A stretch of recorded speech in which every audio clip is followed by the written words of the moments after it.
Atos capítulo 5, de 1 até 11. Esse será o texto que servirá como base para a mensagem dessa noite. Atos capítulo 5, de 1 até 11. Acompanhe a leitura que eu farei desse texto. Diz assim: Entretanto, um certo homem chamado Ananias, com sua mulher Safira, vendeu uma propriedade, mas, em acordo com sua mulher, reteve parte do preço e, levando o restante, depositou-o aos pés dos apóstolos. Então disse Pedro: Ananias, por que encheu Satanás teu coração para que mentisses ao Espírito Santo, reservando parte do valor do campo? Conservando-o porventura não seria teu? E vendido não estaria no teu poder? Como, pois, assentaste no coração este desígnio? Não mentistes aos homens, mas a Deus. Ouvindo estas palavras, Ananias caiu e expirou, sobrevindo grande temor a todos os ouvintes. Levantando-se os moços, cobriram-lhe o corpo e, levando-o, o sepultaram. Quase 3 horas depois, entrou a mulher de Ananias, não sabendo o que ocorrera.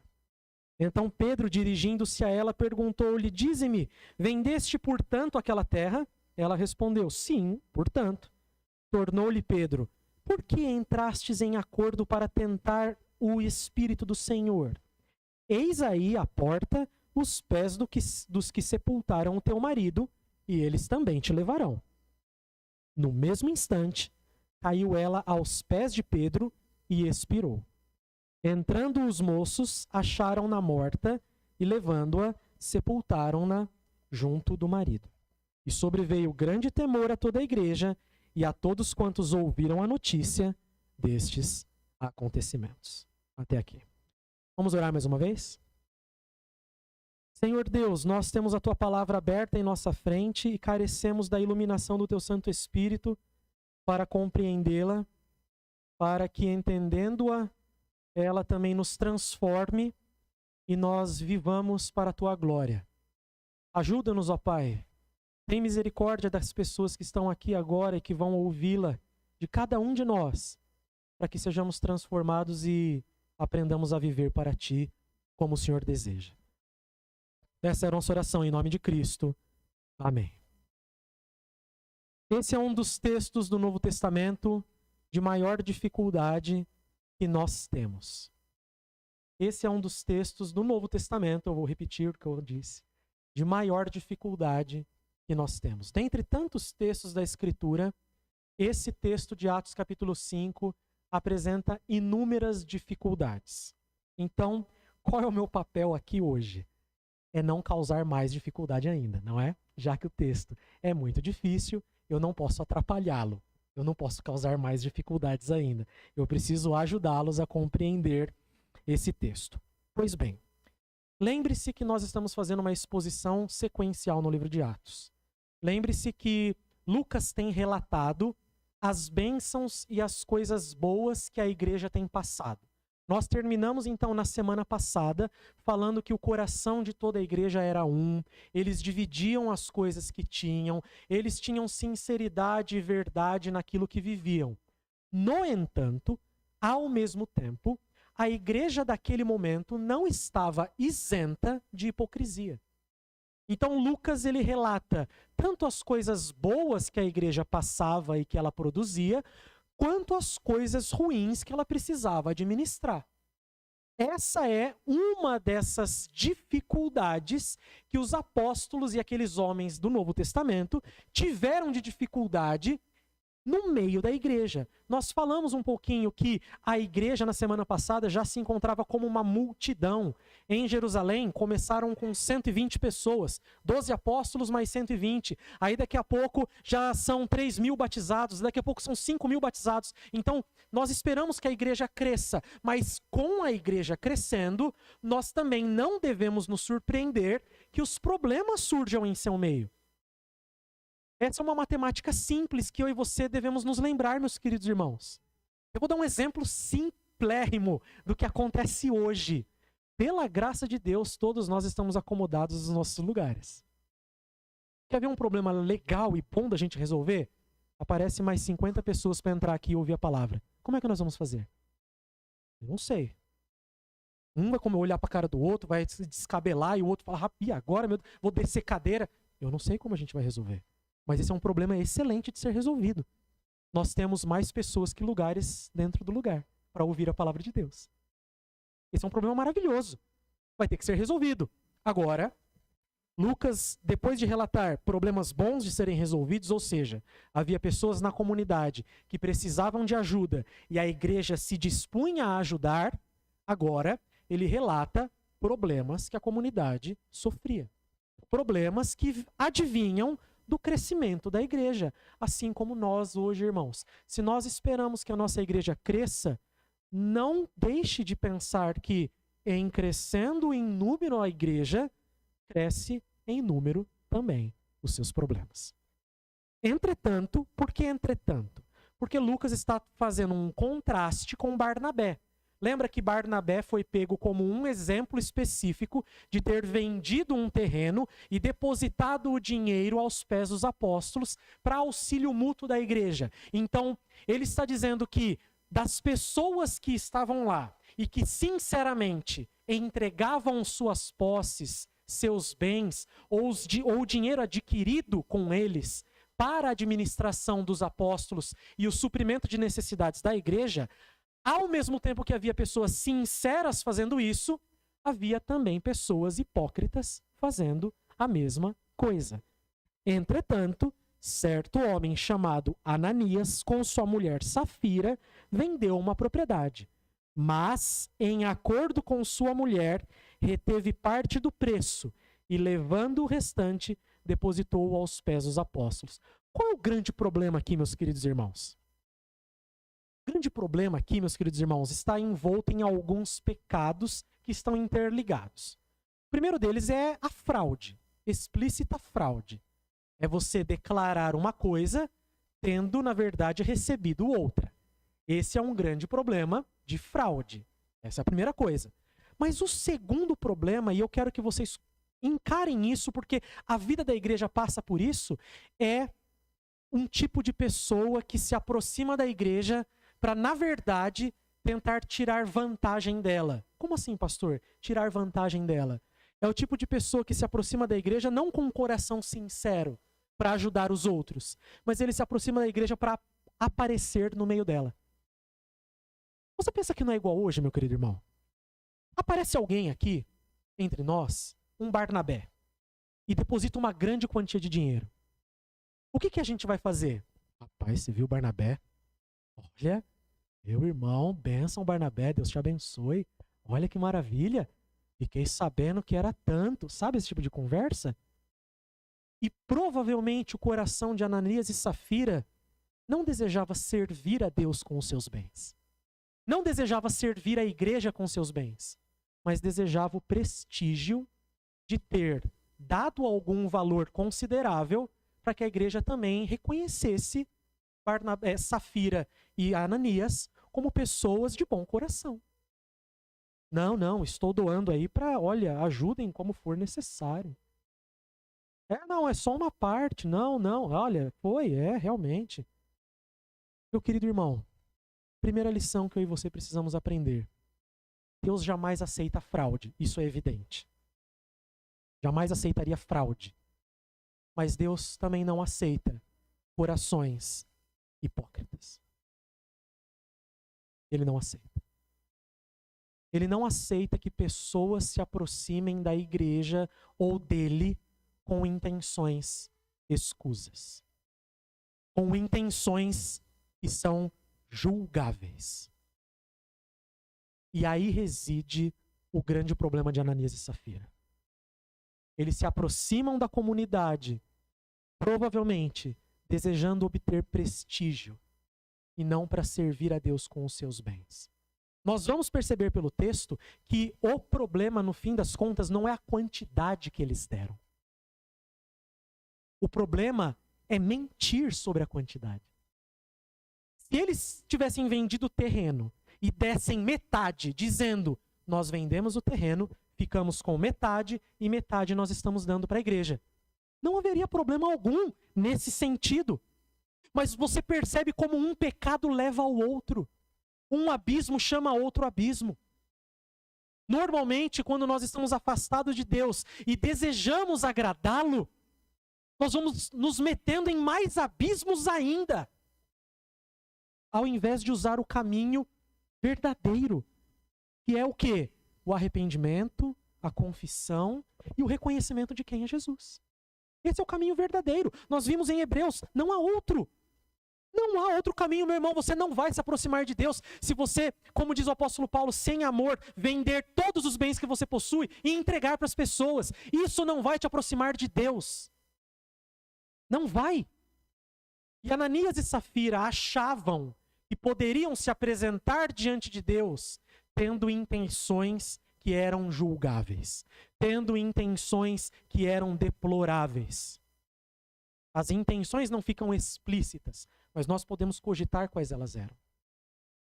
E aí então, disse Pedro: Ananias, por que encheu Satanás teu coração para que mentisses ao Espírito Santo, reservando parte do valor do campo? Aqui nós já vemos novamente o ministério apostólico com seu ofício especial de ter ali naquele momento condição de julgar intenções de coração pelo Espírito do Senhor. Lembre-se, nós temos falado isso aqui, meus irmãos, de forma clara. O livro de Atos dos Apóstolos é um livro de transição do Antigo para o Novo Testamento. Os apóstolos são aqueles que, de alguma forma, representam o próprio Senhor Jesus Cristo no seu ministério. Eles receberam poder do Espírito e ofício para ministrar dessa maneira. Eles tinham condição de saber se uma pessoa estava mentindo ou não, porque o Espírito comunicava isso aos corações deles, de maneira sobrenatural. Coisa que não é feita mais, senão pelo ministério apostólico. Eu e você podemos ter no nosso coração, às vezes, aqueles sentimentos que são produzidos que nós nem sabemos porquê, mas pela palavra e pelo Espírito, Deus direciona a nossa vida. Mas Ele não faz como fazia com os apóstolos. Os apóstolos tiveram um ministério especial. Pedro, então, tinha condições de saber que Ananias estava mentindo. Pelo quê? Pelo Espírito do Senhor. Não porque ele tinha poder, e nós veremos isso no texto ali da frente, que ele tinha poder concedido pelo Espírito para realizar feitos miraculosos. Um deles era saber que Ananias estava mentindo. E olha os agentes dessa situação. Você tem Ananias e Safira, você tem Pedro e os apóstolos, ou Pedro representando os apóstolos, você tem o Espírito do Senhor sondando os corações e falando com Pedro sobre Ananias e Safira, e você tem Satanás plantando sementes nos corações de pessoas ímpias. Querido irmão, o objetivo de Satanás é destruir a igreja. E como ele fará isso? De forma mais clara possível. Ele pode levantar inimigos explícitos nossos lá fora e querer nos atacar. Mas eu creio com toda a sinceridade do coração e como a palavra de Deus me conduz a pensar que a maneira talvez mais destruidora dos caminhos de Satanás é fazer com que a igreja seja manchada e maculada por dentro. Fazer com que ela seja ridicularizada. Fazer com que ela imploda. E por dentro dela, surgindo falsos mestres, falsos crentes, ela venha a se tornar uma igreja literalmente irrelevante e morta e sem testemunho algum. Pelos hipócritas que estão no meio dela. Então, o plano estratégico de Satanás é esse, irmãos. Ele usa a maldade dos homens, perceba. Ananias e Safira têm culpa. Eles continuarão tendo culpa, tanto que eles morrem. No entanto, Satanás é um agente que faz com que eles tomem essa decisão de tentar enganar as pessoas e a Deus. Satanás serve como um tentador. E eu digo com tristeza que muitas igrejas têm experimentado as sementes que Satanás coloca no coração de pessoas que estão na igreja, mas não servem a Deus sinceramente. É por aí que você vê muitos escândalos, irmãos. quando Satanás usa a maldade que os homens têm, pela hipocrisia deles. Porque eles dizem que querem servir a Deus, eles dizem que querem fazer alguma coisa pelo Senhor, eles dizem que amam a igreja e que querem o bem dela, mas no fim das contas eles não desejam isso, eles têm outros interesses. E Satanás usa isso para atacar a própria igreja. Conservando aí o versículo 4. Olha só como o problema, veja, não era a quantidade do valor que ele tinha dado. O problema também não era que todos eram obrigados a dar. Nós comentamos sobre isso. Aqui não tem nenhum tipo de regime comunista que as pessoas tinham que vender tudo para dar para os apóstolos, agora não, vai ter todo mundo igual. Muito pelo contrário, é o inverso. Todos têm a sua própria propriedade, mas eles são tão liberais de coração que eles desejam ajudar as pessoas vendendo suas propriedades e entregando para os apóstolos. Assistam agora essas pessoas que precisam. Então, Pedro reconhece isso. Conservando porventura não seria teu? Você não era obrigado a dar o dinheiro. Você não tinha obrigação de trazer o valor aqui. Não tinha. Porém, se você conservasse, ele seria seu. Está vendo como às vezes a questão não é o dinheiro, mas o prestígio que ele causa? Então não é avareza o problema aqui. Pode pensar, não, é avareza. Não, a avareza não faria com que o dinheiro nem chegasse. O problema não é a avareza. O problema é a glória dos homens. É o prestígio dos homens. É como eles seriam enxergados dentro da comunidade. Essa que era a grande questão. Eles estavam fazendo não como coração sincero, mas estavam fazendo de uma forma para que as outras pessoas olhando para eles vissem assim: olha Ananias e Safira, hein? Rapaz, que beleza. Tá entendendo? Pedro diz, vocês não precisavam dar nada. Era de vocês o terreno, era de vocês o dinheiro. Vocês não precisavam. E vendido não estaria em teu poder? Como, pois, assentaste no coração este desígnio? Não mentistes aos homens, mas a Deus. Ouvindo essas palavras, Ananias caiu e expirou, sobrevindo grande temor a todos os ouvintes. Nesse momento, Pedro entendeu que estava havendo um julgamento peremptório de Deus ali. Um julgamento efetivo. Pedro entendeu pelo julgamento o que estava acontecendo. Por isso nós lemos Levítico 10 na nossa liturgia. Que Nadab e Abiú oferecem alguma coisa a Deus que não havia sido prescrita e eles são eliminados do povo no instante. Deus não permite que essas coisas aconteçam no meio do seu povo, irmãos. Isso é muito sério. Sabe quem é o maior interessado em a igreja manter-se pura, santa e sincera? É Deus. É Deus. Deus é o maior interessado que cada um de nós que está aqui nos aproximemos dele com um coração sincero. É Ele. É Ele que nos convida a fazer isso em Cristo. É Ele que nos chama a nos aproximar. É Ele que nos chama a nos arrepender. A contritamente dizer, Senhor, eu venho como estou, eu não tenho nada para oferecer. A única coisa que eu tenho são os meus pecados. Então, me perdoa e me aceita. É isso. Essa é a ideia, o resumo. E aí Pedro testa quem? Testa Safira. Porque o que aconteceu com Ananias, ela não sabia. Mas se ela tivesse o coração sincero diante de Deus, o que ela deveria ter feito quando Pedro a confrontou? Ter se arrependido. Ter se arrependido. Essa seria, vamos dizer assim, a forma natural de tratar com pessoas que querem se aproximar de Deus. Por isso, meus irmãos, nós sempre temos falado aqui, a exigência que Deus faz para o pacto da graça, que é o pacto que Ele faz com as pessoas que desejam se aproximar dEle, é fé e obediência sincera.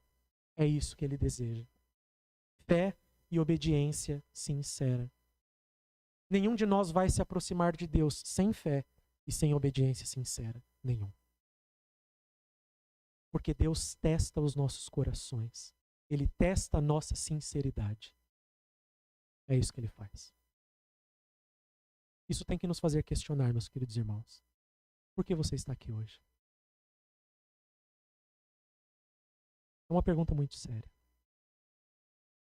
É uma pergunta que ela é crucial para você entender quem é Deus e quem é você. Se você quer se aproximar de Deus de verdade, ou se você está aqui só porque alguém te chamou, você foi obrigado a vir, você está aqui só porque, é domingo, tem que ir, eu não sei. Eu não tenho o ministério apostólico de Pedro para dizer assim, você veio por causa disso. Eu não tenho. O que eu tenho? Eu tenho a palavra e a confiança no poder do Espírito para conduzir os corações a Deus. É isso. E é isso que Pedro faz. Quase 3 horas depois, entrou a mulher de Ananias, versículo 7, não sabendo o que ocorrera. Então Pedro, dirigindo-se a ela, perguntou-lhe, dize-me, vendeste portanto aquela terra? Ela respondeu, sim, portanto. Tornou-lhe Pedro, por que entrastes em acordo para testar ou tentar o Espírito do Senhor? Eis aí a porta os pés dos que sepultaram o teu marido, e eles também te levarão. Pedro entendeu o que aconteceria com Safira se ela não se arrependesse. Ele entendeu. Por quê? Ele era um apóstolo e ele sabia o que estava acontecendo. Pode ser que eu e você, meus irmãos, olhando hoje, não vejamos essas coisas acontecendo, né? Ninguém sai daí e vem aqui com cheque sem fundo e é fulminado enquanto está colocando. Sabe aquele negócio? Cheque sem fundo. Aí você está vindo aqui só para mostrar para todo mundo que você vai dar uma oferta. Aí você chega aqui, o cheque está sem fundo. Pingou lá no fundo. Ih, o cheque estava sem fundo, leva. Ninguém faz isso. Isso não acontece hoje. O que então Deus está querendo nos ensinar com esse tipo de passagem? Que muito embora haja uma transição do Antigo para o Novo Testamento, as verdades permanecem. A verdade de quem Deus é e de quem nós somos e como nos relacionamos com Ele permanece. Como nós vimos no Salmo 101, Deus não vai permitir que as pessoas que não têm sincero coração estejam em sua presença. Ele não vai permitir que isso aconteça.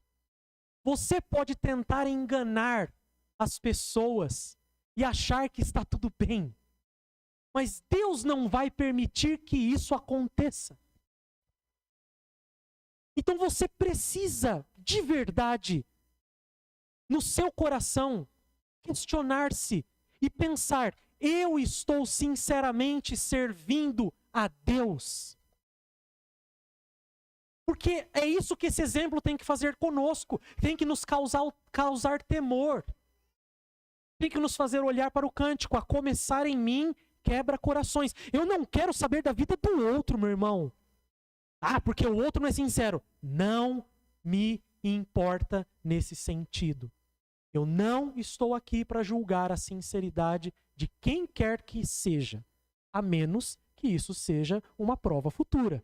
Tá vendo? Não foi sincero. Mas agora eu não tenho condição alguma. Mas você, do seu coração, precisa. Você, das suas intenções, precisa. Você, de como você se aproxima de Deus, precisa. Tornou-lhe Pedro. Não, já foi esse, né? 10. No mesmo instante, caiu ela aos pés de Pedro e expirou. Entrando os moços, acharam-na morta e, levando-a, sepultaram-na junto do marido. E sobreveio grande temor a toda a igreja e a todos quantos ouviram a notícia destes acontecimentos. Queridos irmãos, os exemplos do passado é para que nós temamos de verdade. Porque o nosso Deus continua sendo fogo consumidor. Ele continua não aceitando pessoas hipócritas no meio do seu povo. Ele deseja que nós nos arrependamos e de coração sincero nos aproximemos dele através de Cristo Jesus. Porque não há outro meio. Porque não há outra forma. E meu querido irmão, se você não teme isso, você não temerá nada mais. Se você não teme isso de verdade, não há mais nada do que você temerá. Se você não teme não estar com sinceridade diante de Deus, o que você vai temer de verdade? As preocupações da vida. Porque essa que seria a maior de todas, você não está temendo. Aí você tem outras preocupações, as preocupações da vida. Preocupação de acordar amanhã para trabalhar, preocupação de pagar um boleto aqui, preocupação da sua família, da sua escola. Não sei quais preocupações você tem. Mas se não for essa a principal, todas as outras vão consumir você. Enquanto aqui, essa deveria ser a principal. Eu estou andando em sinceridade com Deus? Faça essa pergunta, irmão. Você jamais fará isso sem Cristo Jesus. Essa é a primeira verdade. Fora de Cristo Jesus, você jamais andará com Deus. Sinceridade, então, não existirá. Porque se você quiser andar com Deus sem Cristo, você quererá apresentar para Deus coisas que você está fazendo pelos seus próprios méritos, pelas suas próprias obras. Ó Senhor, tá vendo o que eu estou fazendo?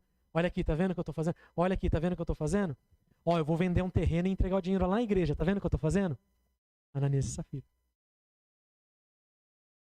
Para você andar em sinceridade com Deus, você precisa do Senhor Jesus Cristo. Você precisa reconhecer que por vezes não é sincero diante de Deus. Igual a mim. Quando eu li esse texto e estudava durante a semana, eu pensei, quantas vezes eu não fui sincero a Deus? Para pensar sobre isso. Quantas vezes você precisou estar aqui? Precisou aproximar-se de Deus? Vamos pensar assim? Quantas vezes você não fez com sinceridade de coração? Reconhecendo o seu pecado, reconhecendo a sua carência. Mas fez porque você estava lá, fez porque alguém te levou, fez porque... Eu não sei, irmão. E pela graça de Deus, eu não fui fulminado. Deus poderia olhar para mim e falar, que ridículo. Vem. Ou vai, né? Deus não fez isso. Então, veja hoje, querido irmão, como uma oportunidade de você aproximar-se de Deus com sinceridade. Se você não fez isso até hoje, se arrependa, creia no Senhor Jesus Cristo e se aproxime dele com sinceridade. Se você já faz parte da comunidade cristã, se você já creu no Senhor Jesus Cristo como Senhor e Salvador da sua vida, tema não andar em sinceridade com o Deus que você quer servir. Tema. Tema não fazer as coisas para Deus da maneira como Ele deseja. Tema.